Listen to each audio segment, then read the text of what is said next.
Welcome, guys. It's time for Bollox Talks and Tangents. I forget what show. This is my third show today, so I forgot what show I was on. Bollox Talks and Tangents at 6:34 on Thursday. That means we got some stuff to bring to you. We have some word origins. We're talking about food origins, history, some funky facts about foods. From Amanda's here. She says she has some salacial. Is that the salacious? Word? Salacious. Salacious. Not salacial. No, that would be more like stars and moons. Okay, that's what the C. Okay, that's with the C, not the S. All right, got it. Well, I have too much blood in my alcohol system, but we're working on that. No, we can rectify that. But Amanda has some sexy stories about food. Ooh, baby.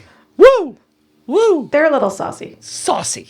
She's going with saucy, and she's sprinkling on the salt. Yes, yes.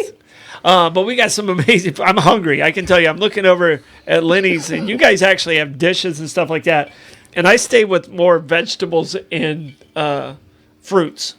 Okay. You know, I'm trying to help my diet over here and stay more vegetables and fruits. But you guys, I mean, she's got tortellini and olives and popcorn, and you got what do you got? Oh, you got all kinds of stuff. I can't read your writing. It's good. It keeps it's a secret code that only I can literally translate. All right, but my partner Lenny and I, and Amanda's actually joining us. Citygate Spirits is our whiskey of the week, and it is peach whiskey. Mm-hmm. And it's the first time I've tried the peach. Have you tried it yet, Amanda?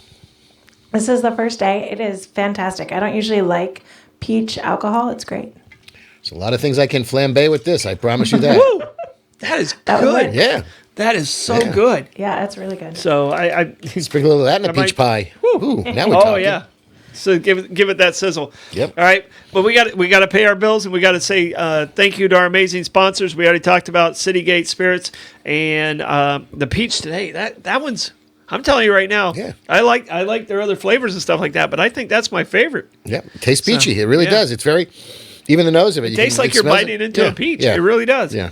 So that's one that like it's dangerous when you get to the bar and you're like, hey, can I have some of the peach? And, oh yeah. And then you're like 5 in and you're like, oh, I really don't feel it until you stand up. And then the sugar hits you. Whoa. Yep. That one you have to keep your count. Yeah, you got to keep. Well, we try and do that anyway. 1, 7, 14. Oh, that's exactly. All right, but they have amazing tasting tours, and I suggest you get in there and do some of the tasting. Try the peach. Try the peach. You're going to take the peach home. St. Augustine Distillery. St. Augustine Distillery is named #1 tasting tour in the United States for the distilleries. So that's really impressive. They have amazing bourbons. I'm not a white liquor drinker a whole lot, but they have vodka, they have gin, they have bunch of rums, and but I'm just not a white. I've never been a white liquor drinker really a whole lot. You got to mix it with stuff. You can't have this beer and go, can I have what would you have? A rum and Coke? I don't. This is not the beer that orders a rum and Coke. Not necessarily. No, that's. Give me whiskey now. Yeah, bourbon. Leave the bottle. Yeah. Neat. I've been enjoying whiskey and Coke lately. Whiskey and Coke? Whiskey and Coke. All right. So, and I'll tell you this. I do Jameson and ginger is one of my more common drinks. But the only reason I put the ginger in there is so it fills me up a little bit more. Okay. Because if I drink just Jameson on ice, I just drink it too fast. Yeah. So, and I'm not known for my discipline. That's the beauty of neat liquor. It just goes. Yeah. Exactly. Well, that's the whole thing. I can't do that. Yeah. Speaking of Jameson, these guys, they got the best Jameson collection in town, and that's Meehan's Irish Pub.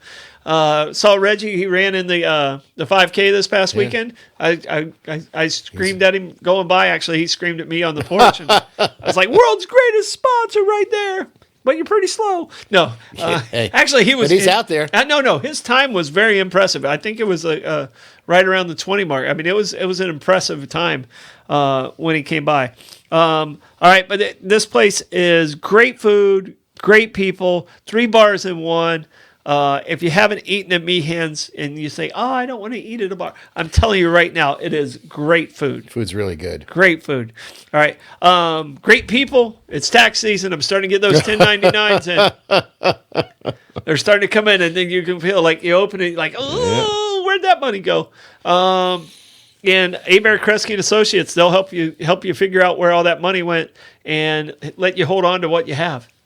So Yeah, I've gotten smart and check out that withholding button so that at the very least I don't have to pay as much, and maybe Yeah. I get a little bit back if the government is kind to yeah, I me. haven't got that smart yet. So that's why I like to challenge them, and they're always up for the challenge over there. That's good. If I have it, I'll spend it. So I need it for them. All right, our other sponsor, St. Augustine Pirate Museum.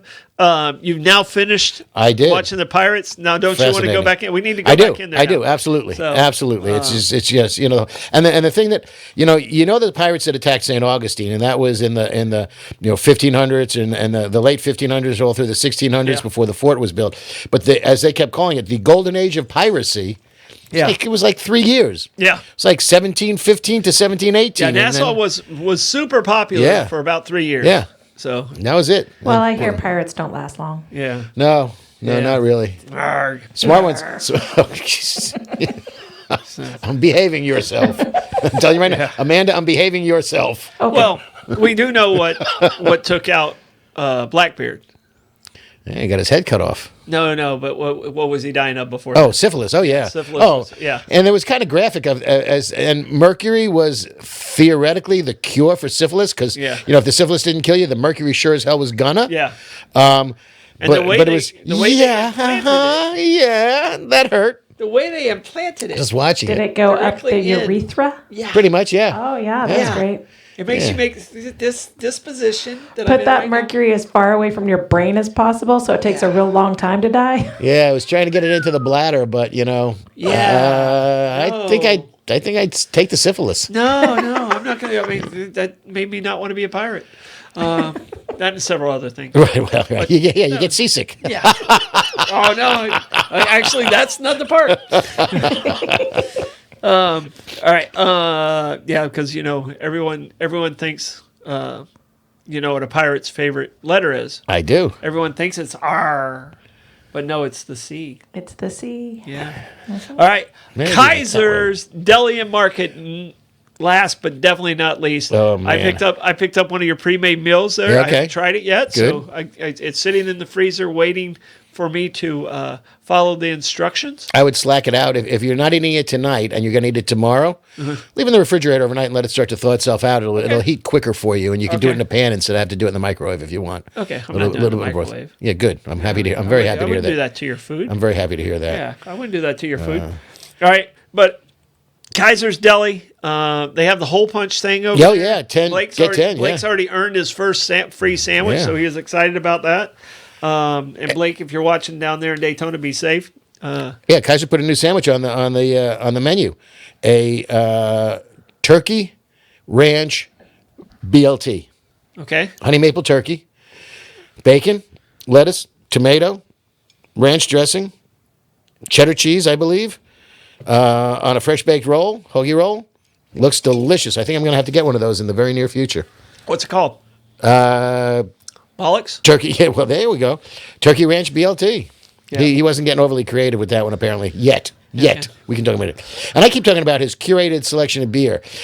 Kaiser will go, and instead of just putting out lagers or IPAs, he goes and he hand selects. Okay, So you get a Wait, I want to go back to the sandwich. Okay. So it's Oh, yeah. bacon. turkey, cheddar cheese, lettuce, tomato, ranch dressing. All right. So bacon, turkey, and tomato. BTT. Bollocks, Ooh. Talks, and Tangents. Kaiser, you got a new name for that, baby. The BTT. I'm ready. Bacon, turkey, and tomato. That will be brought up to him Yeah. in the It's exceedingly there. near It's, future. the It's right there. ingredients are right there for We it. got It's it. itself. So, Yep. Perfect. all right. So That's good. All It's right. not like we don't support the business. Yeah. In calories and chomping. No. We try and. I got some honey from him. The market over there is Yeah. also something I think people just think it's all about sandwiches. But he's got a great market, local vendors in there. So local honey. Local honey is very good for you. Absolutely, because it fights the allergies because where the bees are. Absolutely. Yeah, so I need to get Pete some of the local honey too. 'Cause he's struggling this week, man. Yes. And pollen's just starting. Oh. The pollen is just starting. Mike Burrish is going, pollen season, you got the pine and then you get the oak, and the oak is here usually until March. And I'm going, the oak is here until like May. Nice try, buddy. It doesn't go away. It doesn't go away. It does not go away. I'm very fortunate. I don't have a whole lot of allergies. Oh, good. I'm allergic to tequila.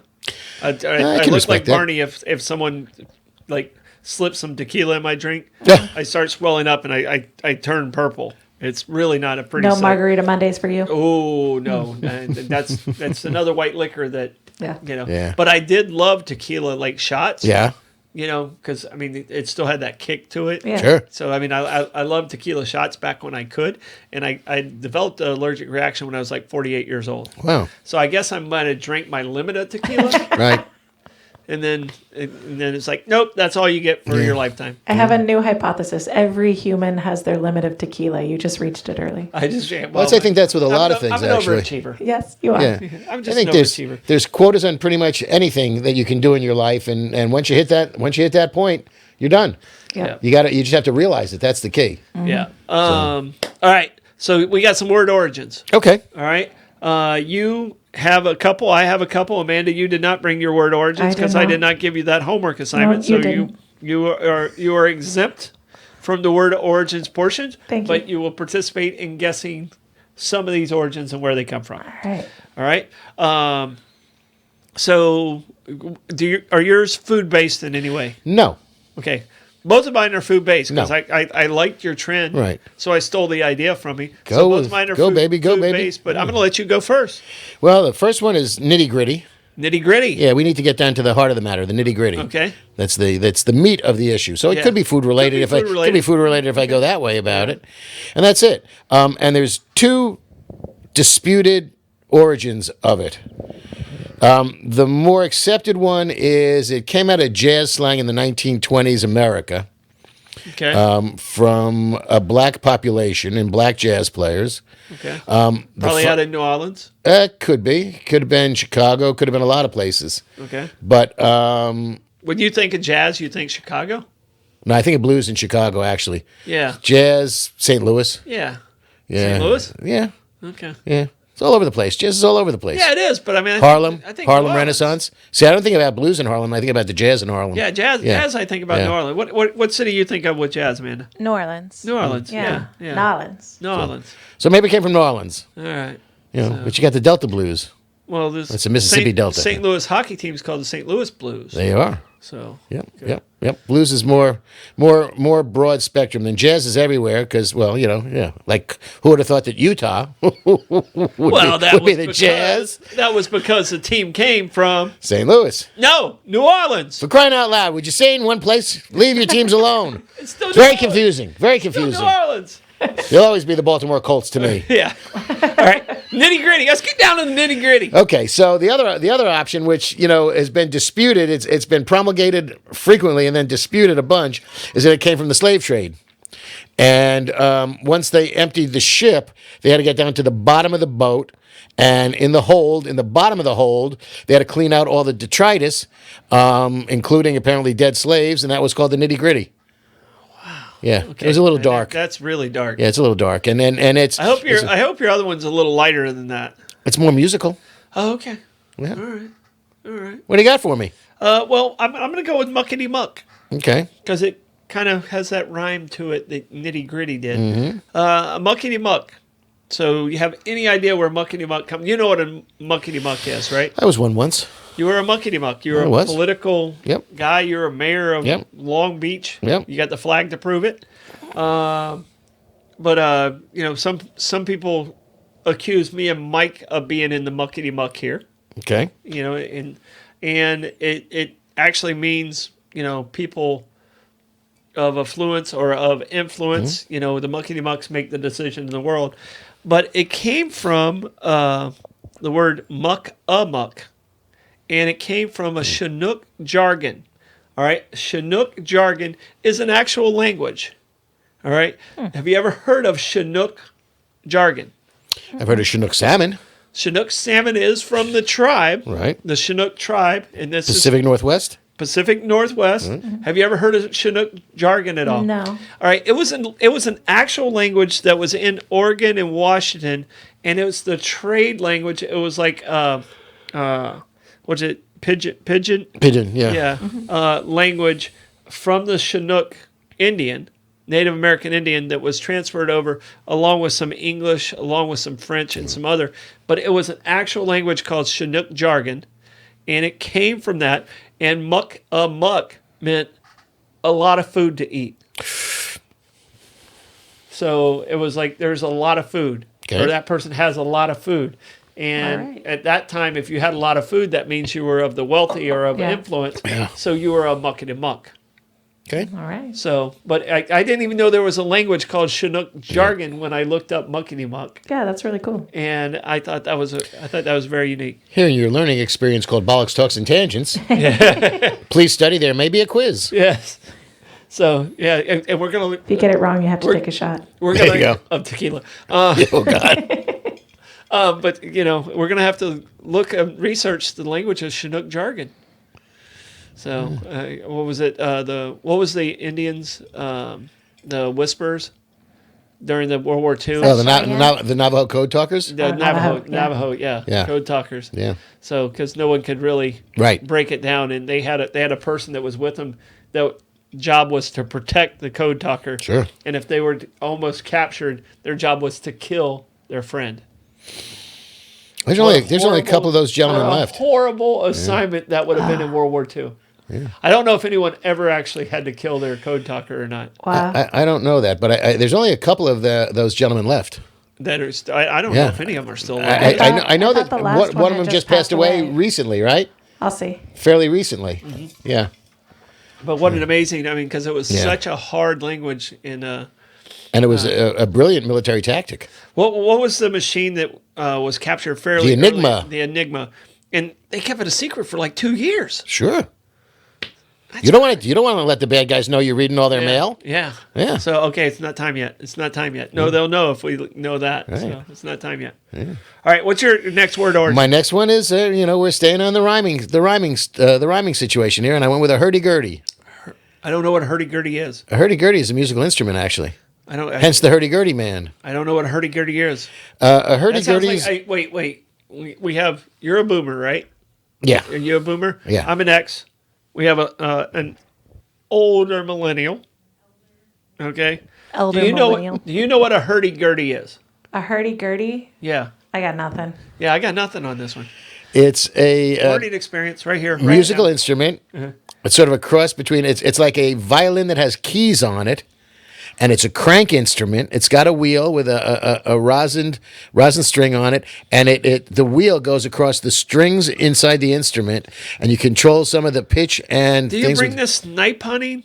I'm questioning all of this right now. You've never heard of the hurdy-gurdy man? No, I've never heard of the hurdy. It's Wait, did they mention it in Meet Me in St. Louis? Possibly. We're back in St. Louis again? Possibly. Yeah. Is it a jazz instrument? That was like Van Johnson and Judy Garland, wasn't it? Yeah. Something like that. Yeah, I think it was Van Johnson. Maybe it was Van somebody. Yeah. In the song they sang in the beginning, the World's Fair St. Louis song, I think it's in there. The hurdy-gurdy. Well, there's the hurdy-gurdy man would play his instrument for tips or for coins or whatever it was. But you would crank it, and the wheel would move back and forth across the strings. It had rosin on it, like it would have on a violin bow, and then you could control it with keys, sort of like an accordion. But it was about the size and shape of a violin, and that was it. But there's a song. Somebody did a song, "The Hurdy-Gurdy Man." I don't know if it was. I don't think it was the Mamas and the Papas, but it was a '60s era song from one of them there hippie bands. I'm not sure who. And I wasn't the Who.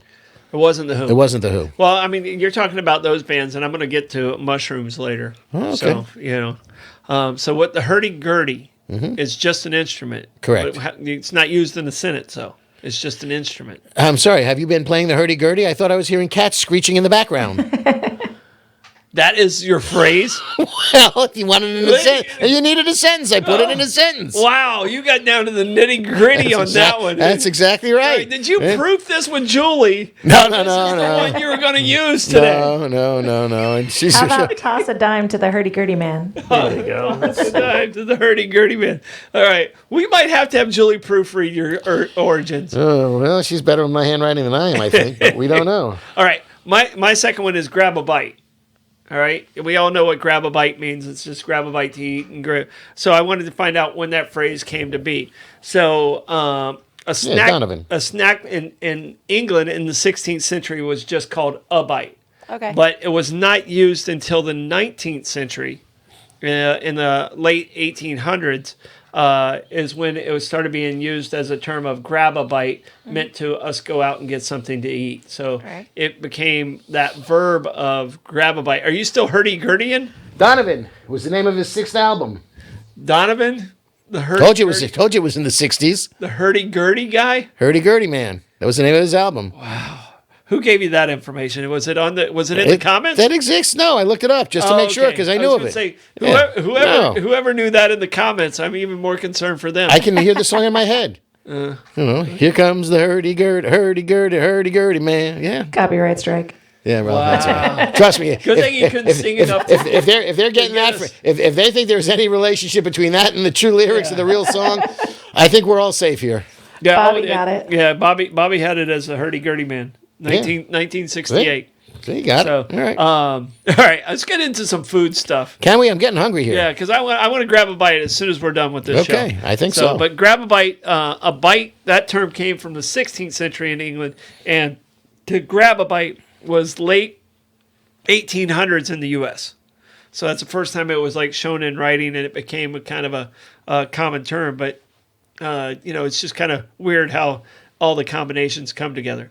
Oh yeah, especially if you're a muckety muck. And you got a lot of food, but if your neighbor doesn't, he wants to grab a bite of your muckety muck. Grab a bite. Right.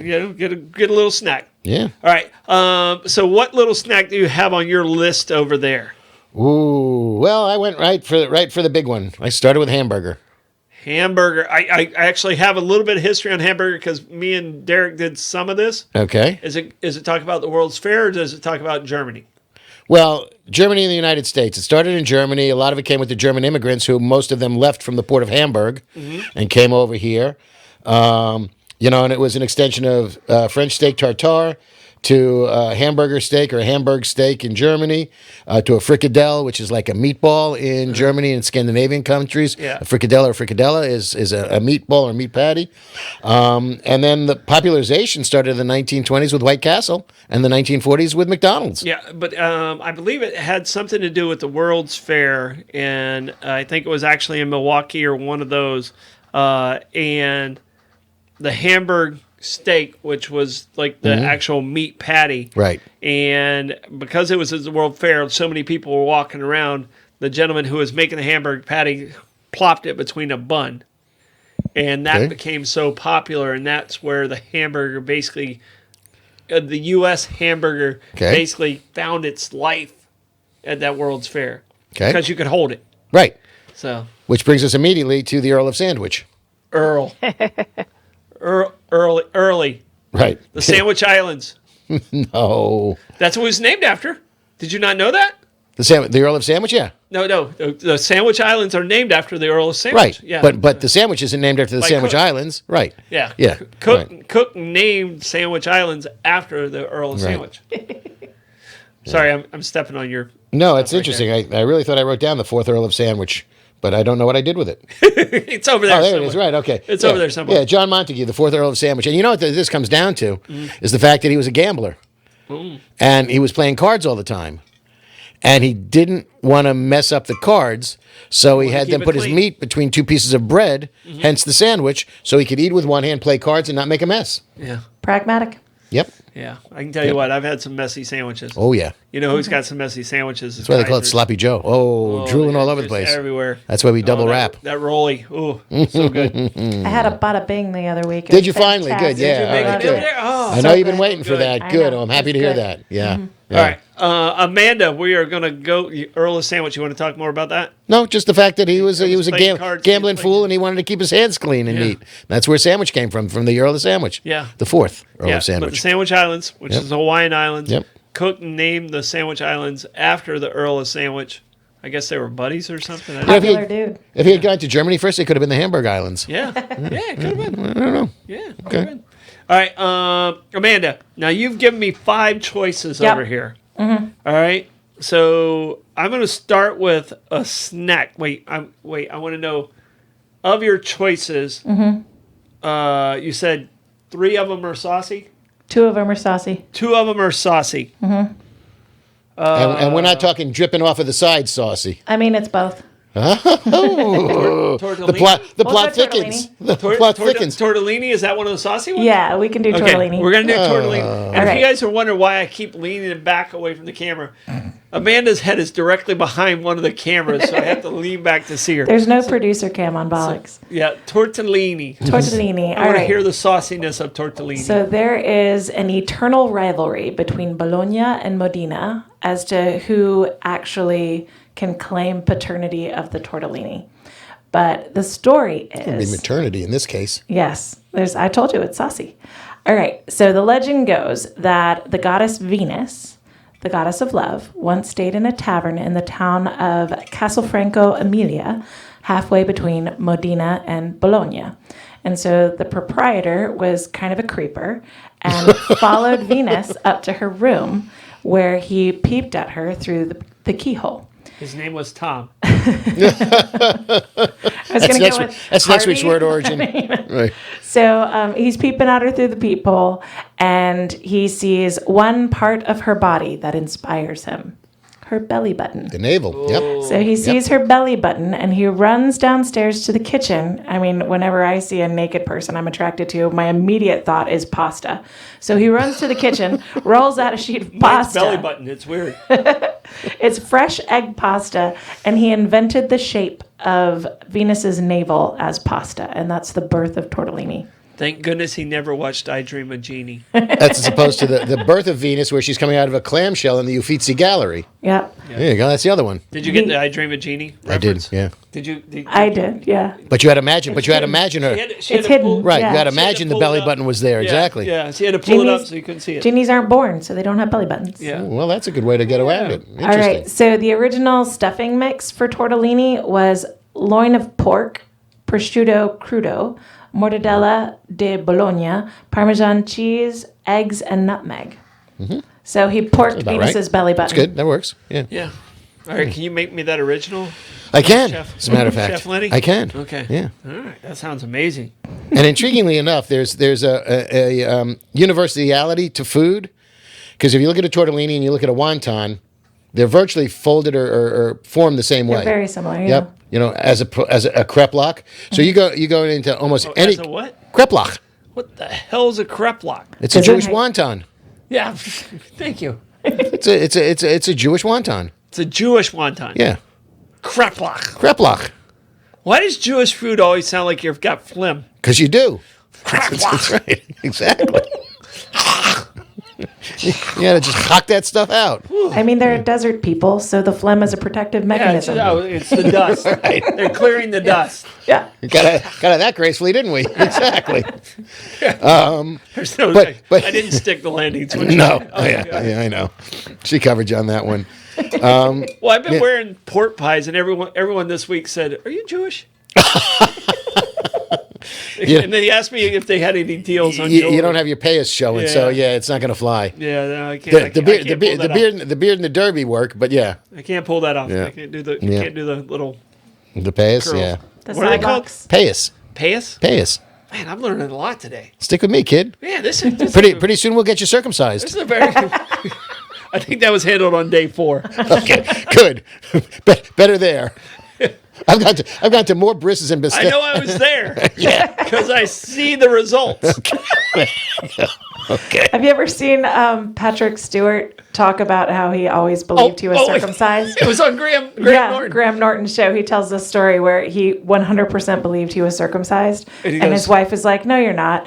And he's at his doctor's appointment. He's like, can you just settle a debate? And he asked the doctor, He's like, who's, and he goes, See? And he's not. It's a hilarious story. So he wasn't volunteering to correct that oversight. No, he just he was under the impression that he was one thought thing, and that's his what it wife meant. told him that it was not. Okay, well, his wife would know. And this was years into their marriage. Yeah. This conversation came up. Jesus. Yeah. So, but I mean, Too funny. But Graham, I'm a guy who just, if I see Graham's show, it doesn't matter who's on. It's so funny. I'm clicking. I'm in for at least 3 to 5 minutes. Yeah. So It's great. no, he's so good. All right. So it's my turn, right? Okay. All right. So I'm going to talk about tomatoes. Okay. All right. So there was a misbelief that tomatoes were poisonous. Deadly nightshades. All right, because of the nightshades, but it probably had more to do with the plates that the royals were using. Interesting. The acid from the tomato? Okay.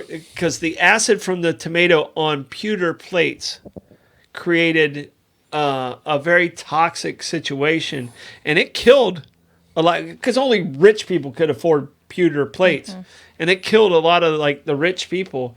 And it wasn't until the mid 1600s where people went back to eating tomatoes again, and it happened in, I believe it was in Richmond at the town hall. Somebody sat on the town hall and ate a plate of tomatoes to prove to people tomatoes weren't poisonous. Yeah.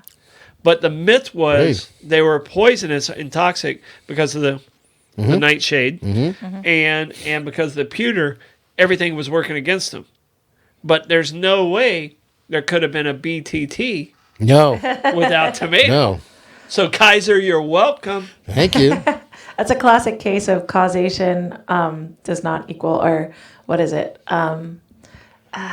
There's association does not equal causation. Exactly. Just because the tomatoes are on the pewter plate doesn't mean that the tomatoes are toxic. Right. It's the lead leaching out of the pewter from Right. the acidic tomatoes. Right. Yeah. Well, and then, from the aphrodisiac point of it, for our saucy, salty, spicy producer this evening, tomatoes also called a love apple. So, Yeah. because there was an aphrodisiacal approach to it at one point in time. But neither you or I are religious people. No. Amanda is a Christian. And then there's a debate over the tomato, whether or not the tomato or the apple fruit, yeah. was actually the fruit that was eaten by Interesting. There- Okay. And There's- then because of the poison that came along later, that stigma stuck in that time frame too. Okay. I've heard that recently they're thinking it's more pomegranate was the fruit. Makes more sense That from does the make more from the neighborhood that the Garden of Yeah. Eden was allegedly Yeah, in. That's yeah, it's yeah, a yeah. little bit more Middle Eastern. The geographical Yeah. story portion of it. Yeah. So, For us being completely historically accurate about that, right? Exactly. Well, of course. yeah, everything's here. Right. Yeah. Ask Jonah. There's actually a diver that just got swallowed by a whale and spit out. And spit out. Legit. Nice, In the nice. They past- don't taste good. In the past year and a half. There's no animal that thinks humans taste good. Well, that's It was a what. little rubbery. Yeah. No, like sharks bite us and let us go. Yeah. Alligators bite us and let us go. Now there's deaths that come along with it, but They they usually don't, only kill us if we make them mad. they don't eat us. Well, they think they're protecting themselves. Usually is what it is. Which is So makes sense. you know. There's the line from 50 First Dates. Sharks, they only bite if you touch their private parts. yeah. And it's said by a guy who's been bit by a shark like 15 times. Yeah, yeah. So everyone raises an eyebrow at him. and one eye's going this way. Yeah. Rob Schneider's character in the movie. By the way, Schneider's stand-up's way better than any of the other guys he travels with. Yeah. Yeah. He's His daughter's a singer. She's yeah. great. He's a Ooh, great she singer. got in trouble too. Oh, I don't know. She here. El King. She was here at Sing Out Loud. Okay. She was doing something last week and she was boxed. Yeah. Oh, she was drunk on she stage drops and F-bombs. she crosses a couple of lines there. It was just last 2 or 3 days, I believe. Okay. I'll have to look it up. Yeah, yeah. There's a really sweet video of Yeah, them she- singing together. It's- Yeah. She drops Yeah. some F bombs like you. But Rob's an excellent singer. Yeah. Yeah. He does a really good Elvis impression and he's he does. He's a really, really good singer. Very talented guy. And I'm telling you, I love his stand up. Yeah. Like there was a technical problem with the Adam Sandler concert. 2 times ago, not this last time. And Adam literally came on and said, because they were having trouble with Adam's guitar or something like that. And he goes, Rob, give me 5 minutes. Rob comes out and does 5 minutes. And it, like, just amazing stand up. But he's also a very conservative guy. Yeah, he is. So as a comedian, that's a little bit of a conflict. So you know what we got to do? We got to thank our sponsors again. I think we should.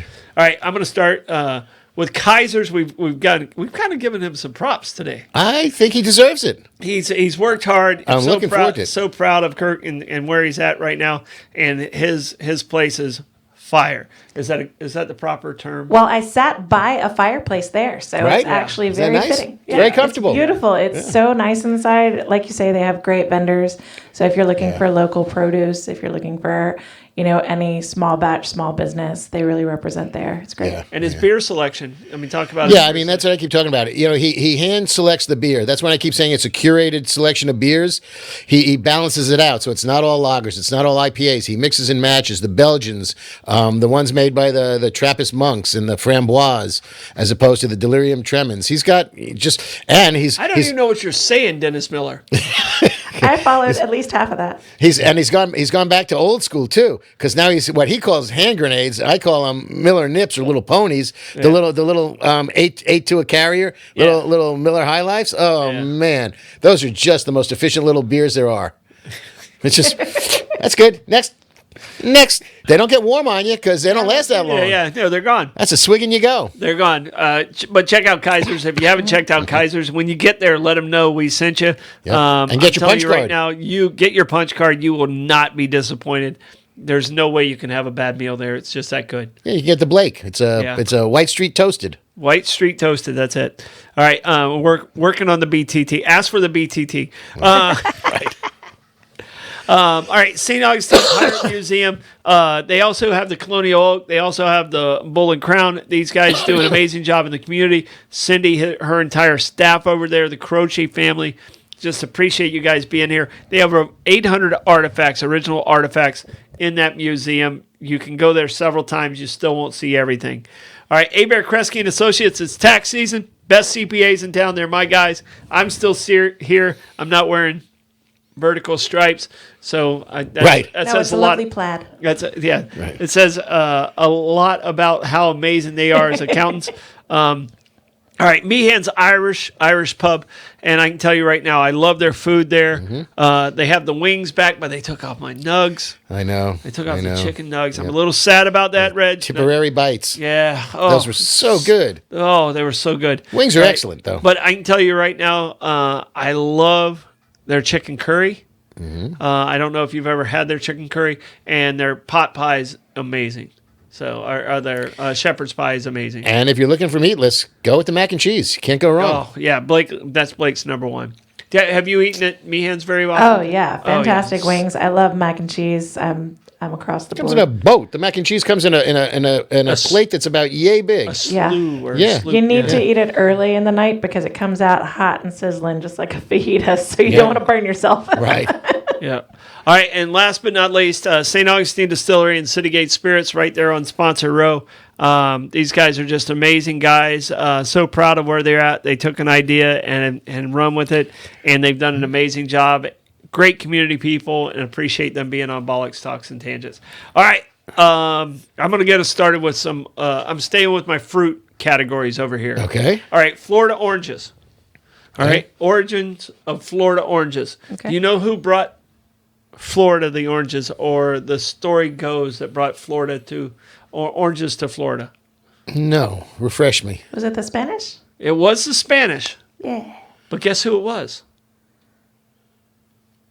The first one, Ponce. Yeah. Okay, well, there you go. Ponce is credited with bringing the first orange tree to Florida. All right?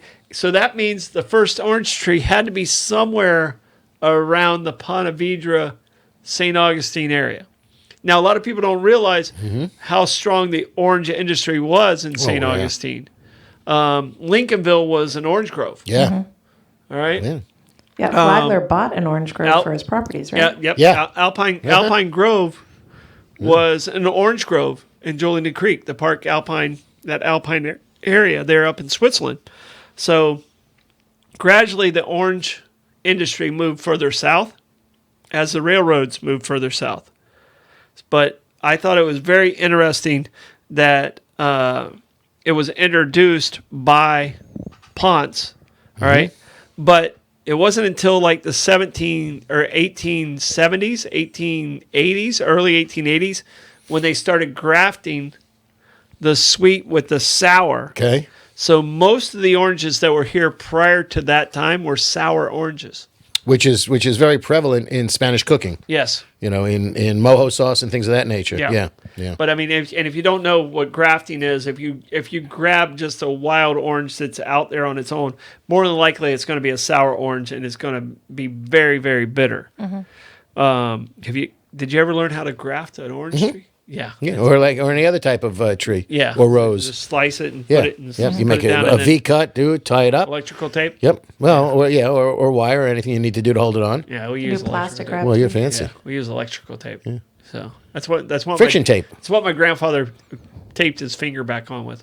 Was it it rough or vinyl? It didn't make it. No, We didn't make it. It was the tip of his finger. It didn't make it. Yeah. we use super glue. Yeah. I use works super better. glue. That's how I put my thumb back together with super glue.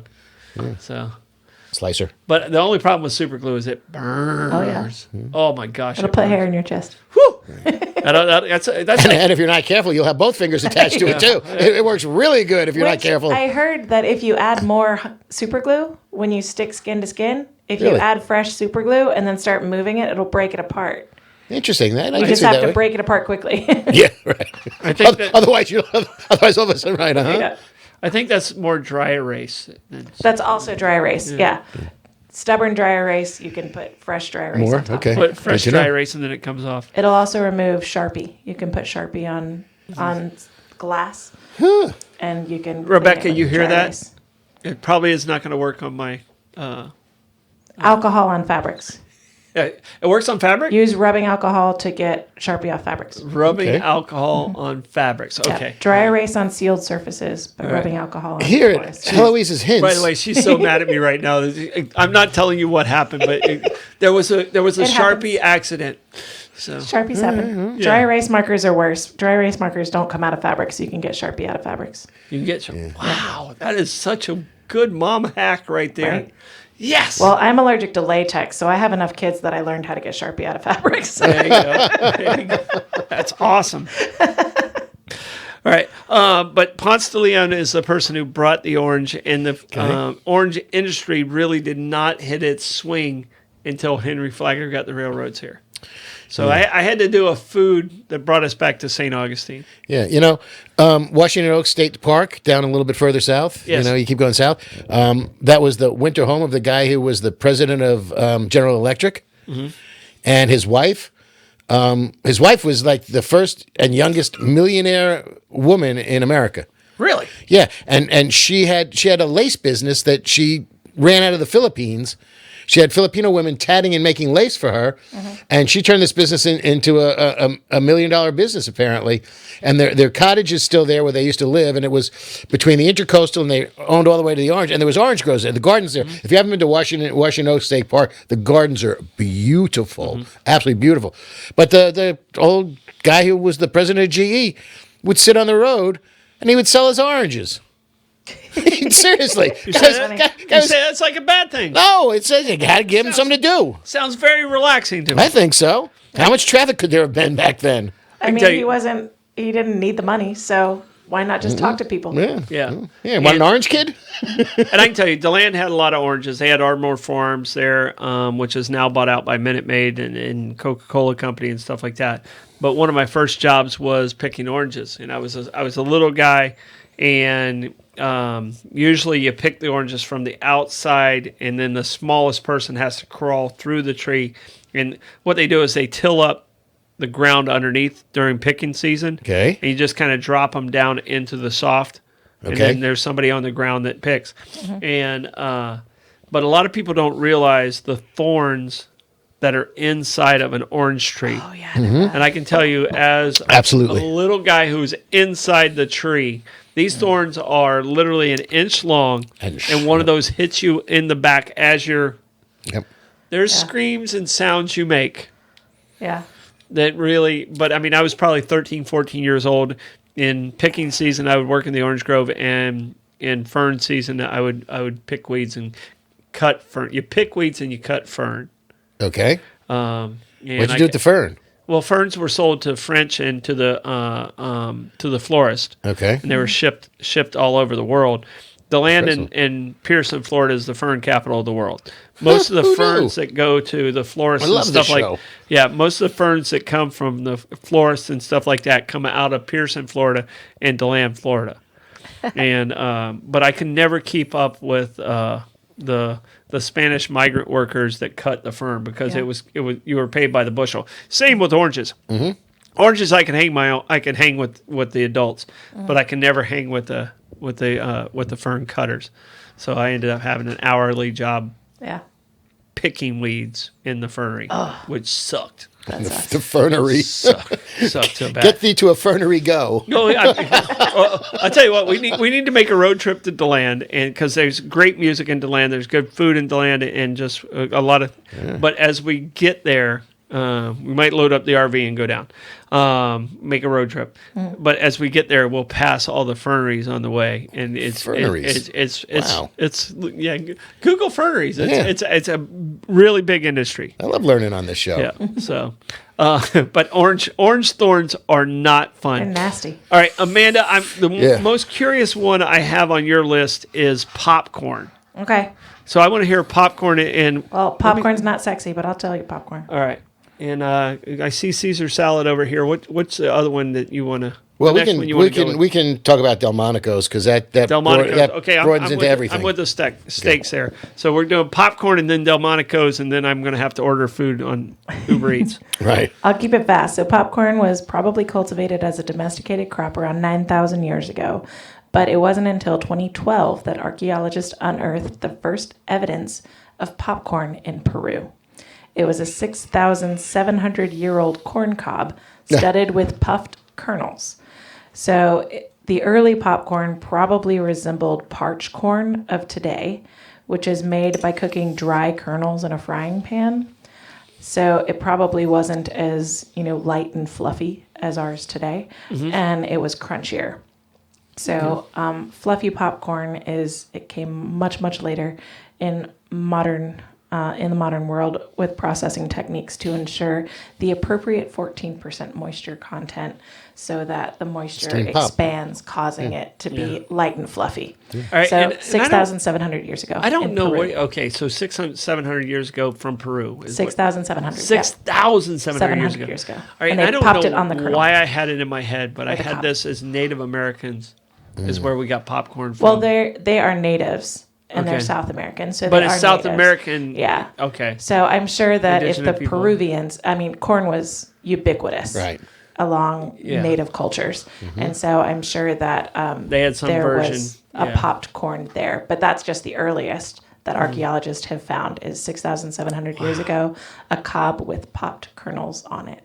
That's pretty awesome. Right, and it was right next to a reclining seat in a movie theater. Yeah. Up at Machu Picchu. Yeah. And butter. Yeah, exactly. But it was goat's butter. Yeah. As opposed to hydrogenated soybean oil flavored. Right. Oh my goodness. Garlic salt shaker. Man, you find me a theater that uses real butter, and I will put it on my popcorn. We pop popcorn at home, and we use coconut oil and butter to butter our popcorn. Yeah, it's great. Yeah. See, you're a chef. She lives with a chef, and you're a good cook too. I'm decent. You do okay. So. This is a perfect topics for you guys. Oh yeah. So, all right. Give me three. Let me pick one of the three. All right. Eggs Benedict, peach Melba, or the Caesar salad. I thought we were doing Delmonico's. Okay. Well, Delmonico's covers everything. Delmonico's covers everything. Pretty damn close. Okay, let's go. Except for the Caesar salad and peach Melba. Let's go. Except for the others. Right. Delmonico's was the first fine dining restaurant in America. Maybe not in the world, but certainly in America. What's a cut of steak, right? It was a restaurant that was named. The cut of steak is named after the restaurant. Oh, okay. No. Delmonico's restaurant was in New York City. It's still there now, but it's different ownership. 1837, it opened on the corner of either 56 Beaver Street or 2 South William Street, because it was one of those Flatiron kind of buildings or triangle buildings, so it's on a corner, and it comes to a point at 2 streets. And the original Delmonico's was there from 1837 to 1923. And out of this restaurant came the Delmonico steak, a thick cut steak. Well, I thought a Delmonico was like a T-bone with the cap cut off of it, and there was that There's a lot portion of different variations of a Delmonico steak, but what they did there was it was the first 3 ribs of the chuck part of the ribs, and it was cut overly thick. Yeah. But you can, nowadays, a Delmonico was a small, boneless steak primarily. Yeah, and that's what I said. It was like the T-bone, like you have the T-bone, and then you have the cap over here, Right. and then you have the more fatty part that kind of shapes like a kidney bean. Well, that's the fillet. Yeah. When you're thinking of a T-bone and or a porterhouse or the short loin, Well, the fillet comes from the whole tenderloin. right? But if you're getting a porterhouse, you get a full porterhouse steak, which is cut from the short loin. There's only 3 or 4 of those per cow. You've got the shell on one side of the bone, and then nestled onto the other side of it is the fillet. Yeah. So that's the whole thing there. So the whole tenderloin goes the length of Right. that, and Right. that's your fillet. Right. So when you cut it down crosswise, you get a piece of the fillet and you get a piece of the short We are loin. totally steak geeking out right You now, are. and It's not bad. sorry, did we just make everyone glaze over and mouth drool at the same time? I hope so. I love a ribeye. That's my favorite. Yeah. Yep, Ribeye's your yep. cut? Yeah. You know, See, and, I'm a fillet guy. and I cheat on my ribeyes sometimes because you've got the ring of fat around the outside, so you've got the meat, and then there's a little fat in there, and then there's what my friend Johnny Solinero, who was my butcher for years, in 2 of my restaurants, he would call the acorn, and there's a little triangle of fat in the center of that. Well, I would cheat, and I would poke that out, and I would do it, and I would skewer it. So you got, other than that little ring of fatty meat around the outside, which is such great flavor, Yeah. you would get, it would look, like a rounded ribeye steak that was completely fat free except for that, and it was fabulous. Yeah. Little cheat in there, a little Dr. Frankenstein. I might need to have you over for steaks because I can tell you, and if Rebecca's still online and stuff like that, but I make a hell of a Pittsburgh fillet. Okay. Do you ever eat Pittsburgh style? Do you know what Pittsburgh style is, Amanda? No. All right, you know what Pittsburgh. Black and blue? Yeah, it's a Yeah. little crunchy on the outside, Yep, but still got yep. the pink on the inside with a lot of flavors. And I've been using Spencer's seasoning, who's a local food truck here. Okay. And he crushes it. It makes for a great Pittsburgh style. It's tough to get. You go to a restaurant, you ask for black and blue, and they glaze over sometimes. They don't know how to handle it necessarily. Yeah, no. I mean, if somebody wants black and blue for me, I just turn the burner on, put the steak right on the open flame, flip it over, char the outside, and it's still cold in the center. Yeah, but That's your black and blue. But it comes down to the seasoning on the Pittsburgh style to get that nice Crust? crust to Yeah. it. Yeah. So So Delmonico's, fabulous restaurant. That's where Eggs Benedict came from. Baked Alaska, which also, for those of you scoring at home, could also be called they called it Alaska, Florida, because it was hot and cold. Yeah. It was brilliant. And if you haven't had a baked Alaska, it's a cake bottom, ice cream, covered with meringue, and then the meringue is charred or broiled to cover it. Yep. Now, my mother was a fabulous cook and a hell of an entertainer. And she used to make a baked Alaska for presentation desserts all the time. And then she started doing it the easy way. Instead of doing a cake bottom, she'd make a brownie bottom. So she'd bake a tray of brownies and then put all the ice cream on it and the meringue on it and crisp it all up that way.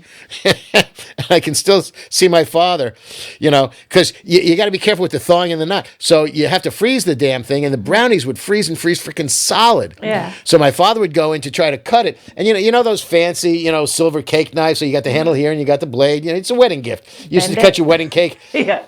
Bending it would have been wonderful, Amanda. He got down right through the meringue, right through the ice cream, and got to the frozen brownie, and pushed, and in his hand was the handle, and the blade was still stuck in the damn thing. stayed And up there? he cracked it Wow. right off. Oh, I still that'll can see happen. my father doing that. Yeah. So it got my mom away well- from the brownies and back to the cake, which I was thawed like, out a what lot was your faster. mom's first name? Audrey. Was it? Damn it, Audrey. Yeah.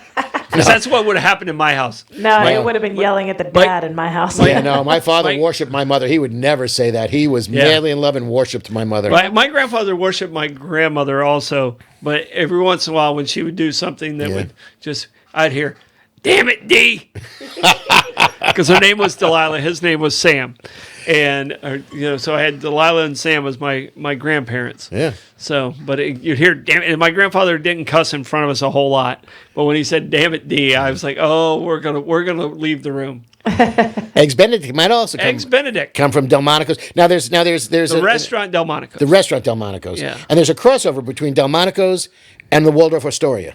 Isn't there a Delmonico's that Wolfgang has in Vegas now? There's a bunch of Delmonico's now. They By the way, it sucks. In 1923. Just let you know. Yeah. Once he got out of Spago's and started doing frozen food. Now that Spago's and his smoked salmon pizza was game changing at the time. It really was. I represented a master chef when I came out of Parks and Recreation. I was doing sports brokering, like selling sports teams and doing stuff like that, and buying sports teams. And I was representing different artists. And one of my artists was a master chef named Johnny River. All right, Johnny Rivers is not the barbecue guy. Yeah. All right, he's the only black master chef in the entire world. I think there's 52 master chefs in the entire world. He fired Wolfgang because he said he couldn't cook. All right, so that always stuck with me. But he could promote. Yeah, that always stuck with me. He was a great marketing guy. Yeah. Great marketing guy. But from Johnny is how I ended up with Kool and the Gang. Oh, okay. So he invited me to lunch because he was like, okay, I want you to do some of my business stuff for me. Invited me to lunch. I'm sitting between Johnny, who's, to me, the most phenomenal chef I've ever been around. I've been around some really good guys. I got Johnny. I got Robert Cool beside me, who's one of my very good friends. And then what's Tubbs' name from Miami Vice? That was guy with 3 first names. Michael something Vincent or something like that. Well, I don't know. All right. And he looks the exact same as he did in 1980. I mean, he's like 70 years old. He's like the Dick Clark of black gentlemen. And I'm sitting between these guys, and we're just having that might be it. Somebody will put it in the thing. But Johnny Rivers, actually, that's in the conversation where he said, "Yeah, Wolfgang can't cook." So, but if you Google him, Master Chef Johnny Rivers, it's there. So, all right, Amanda. Yep. You have one more salacious one. Nice. Salacious. Tubbs from Miami Vice's Philip Michael Thomas. Yeah. I know. I knew he had 3 first names. All right. So my last salacious one, I can do it really fast. Puttanesca. Puttanesca. There is. Do you have to say it with your hand like horse this? style? I do. Puttanesca. Right. All right. So the myth is that Puttanesca means ladies of the night. That's not a myth. So that's accurate. The myth is that it's called ladies of the night because it's the meal that the prostitutes would make in between clients. Yeah. That is not true. I'm going to beg to differ with you on this one, lady. I'm going to tell you from the Italian historians on the interwebs, which never lies. The interwebs. Is that it's not because it was a meal that they could make in between clients, because their idea is that you wouldn't make a hot sauce in between clients. If you're trying to make food fast, you're not going to sit there and warm up a pan. And so what they said is that the puttanesca sauce was named more because of the aromatics. So they're saying that the mid-century prostitutes resembled the pungent aromas of the puttanesca. Puttanesca is made with anchovies, olives, and capers, so slightly fishy and salty.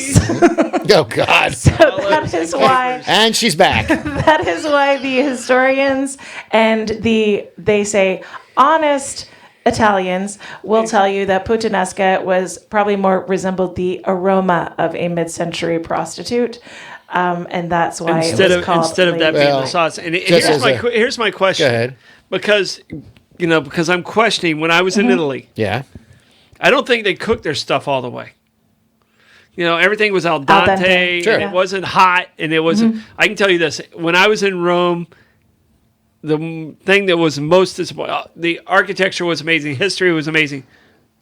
The food was not You didn't great. like the Italian food? I like American Italian food way better than Italian food. Oof. And Lenny's mad. And it's not even I close. I just went back to one restaurant in Florence 3 nights in a row to get the tortellini gorgonzola. It was that Venus good. Navel? Okay, I'm Yeah. gonna give you this. I had one amazing meal, and it was in Florence. Okay. So that's the only amazing meal I had there. And the next best meal I had was at an Indian restaurant across my hotel. Yeah. That's going to be the last tidbit of the night. We're out of But time. I'm going to go back to Puttanesca. puttanesca horse style because the reality of it is in the time the pasta cooked, you had the sauce finished. So that was it. It was a very quick cooking sauce, and because I'll all give you those my ingredients source. are finished, Yep.